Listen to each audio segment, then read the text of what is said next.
સમયના વહેણની સાથે ગુજરાત પોલીસ પણ ટેકનોલોજીથી સજ્જ થઈ છે અને ટેકનોલોજીનો ઉપયોગ કરીને ચોરને પકડવામાં આવી રહ્યા છે। આ વખતે દાહોદ પોલીસે ડ્રોનનો ઉપયોગ કરીને એક ચોરને પકડી પાડ્યો છે।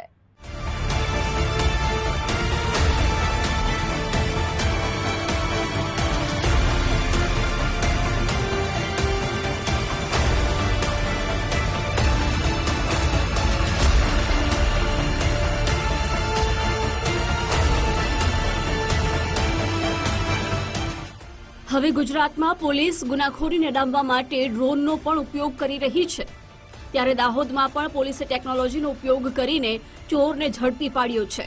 દાહોદ એલસીબી પોલીસે ડ્રોનની મદદથી ચોરને પકડી લીધો છે। ડ્રોન કેમેરામાં કેદ થયેલા આ દ્રશ્યોને જરા ધ્યાનથી જુઓ, જેમાં એક ચોરને પકડવા માટે પોલીસ ડ્રોન કેમેરાનો ઉપયોગ કરે છે। પોલીસથી બચવા માટે ચોર ખુલ્લા ખેતરોમાં ભાગે છે। ચોર ભાગીને એ તરફ જ આવશે એ વિચારી એક પોલીસ કર્મી આગળ ઊભો જ હોય છે, ત્યાંથી તેને પકડી લેવામાં આવે છે। ગુજરાત પોલીસ બની હાઈટેક, ચોરને પકડવા ડ્રોનનો ઉપયોગ।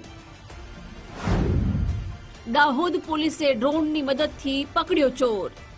દાહોદ પોલીસ આરોપીઓને અને ગુનાહિત પ્રવૃત્તિઓ પર અંકુશ લાવવા અવારનવાર ડ્રોનનો ઉપયોગ કરતી હોય છે। દાહોદ જિલ્લામાં ઘરફોડ ચોરીના વધતા બનાવને અટકાવવા માટે તેમજ ઘરફોડ ચોરીમાં સંડોવાયેલા આરોપીઓને ઝડપી પાડવા માટે પોલીસે તપાસ હાથ ધરી હતી। આ દરમિયાન એલસીબી પોલીસને ગુજરાતના મંદિર તેમજ રાજસ્થાનના જૈન મંદિરમાં થતી ઘરફોડ ચોરીના ગુનામાં સંડોવાયેલા આરોપીની શોધખોળ શરૂ કરી હતી। આરોપી રાજેશ ઉર્ફે રાજીલાલા ભાભોર ગરબડા તાલુકાના માતવામાં તેના રહેણાંક વિસ્તારમાં હોવાની બાતમી મળી હતી। આરોપીને પકડવા માટે પોલીસે ડ્રોનનો ઉપયોગ કર્યો હતો।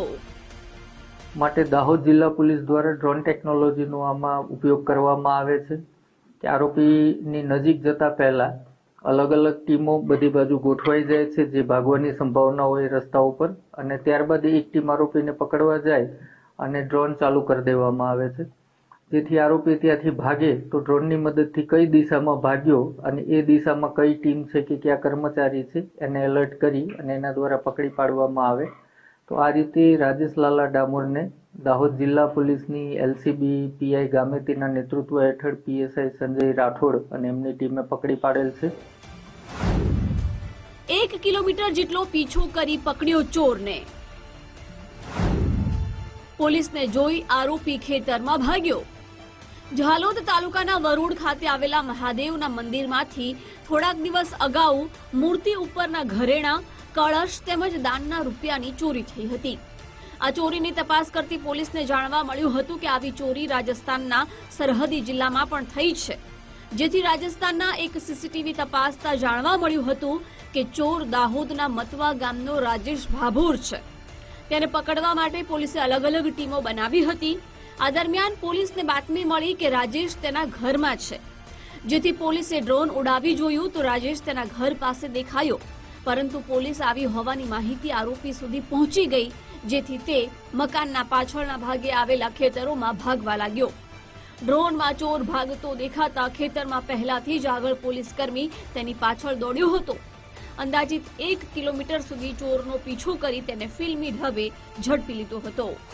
ડ્રોનમાં જે દ્રશ્યો કેદ થયા છે તેમાં જોવા મળી રહ્યું છે તેમ પોલીસને આવતી જોઈ ચોર ખેતરોમાં ભાગે છે, ત્યારે ખેતરની બીજી બાજુ પહેલાથી હાજર પોલીસ કર્મી તેને પકડવા દોડે છે।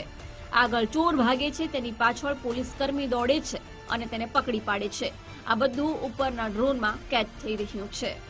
આમાં લીંબડી ખાતેનો સોમેશ્વર મંદિર ચોરીનો બનાવ, બાંસવાડા કલિંજર ખાતે જૈન મંદિર ચોરી, એ જ રીતે બાંસવાડા સદર ખાતે દિગંબર જૈન મંદિર ચોરી, બાંસવાડા કસારવાડી ખાતે રાધાકૃષ્ણ મંદિર ચોરી અને બાંસવાડા અર્થુના પોલીસ સ્ટેશનમાં એક જૈન વેપારીના ઘરમાં કરેલી ઘરફોડ ચોરી। આમ હાલ 5 ગુનાનો ભેદ ઉકેલાયેલ છે। આ ગુનાનો જે માલ લેતા હતા રિસીવર તરીકે દિલીપ મણીલાલ સોની, તેમની પણ ધરપકડ કરવામાં આવેલી છે અને તેમની પાસેથી 7,32,700 રૂપિયાની કિંમતનો મુદ્દામાલ જપ્ત કરવામાં આવ્યો છે। આરોપીનો ગુનાહિત ઇતિહાસ જોઈએ તો રાજેશ લાલા ડામોર અગાઉ 10 જેટલા ઘરફોડીના ગુનાઓમાં અલગ અલગ જિલ્લાઓમાં એમની ધરપકડ થયેલી છે અને દિલીપ મણીલાલ સોની 16 ગુનાઓમાં પકડાયેલો છે, જે પૈકી એને અમરેલીમાં પાસા પણ થયેલી છે. 5 ચોરીના ભેદ ઉકેલવામાં મળી સફળતા. પકડાયેલા આરોપીએ રાજસ્થાનના 3 મંદિર અને ઝાલોદનું 1 મંદિર તેમજ એક ઘરફોડ ચોરીની કબૂલાત કરી હતી. સાથે જ ચોરેલા દાગીના રાખનાર દાહોદના જ્વેલર્સ દિલીપ સોનીને પણ ઝડપી લીધો. તેની પાસેથી 6.82 લાખના દાગીના તેમજ બાઇક મળી કુલ 7.32 લાખનો મુદ્દામાલ કબજે કર્યો છે.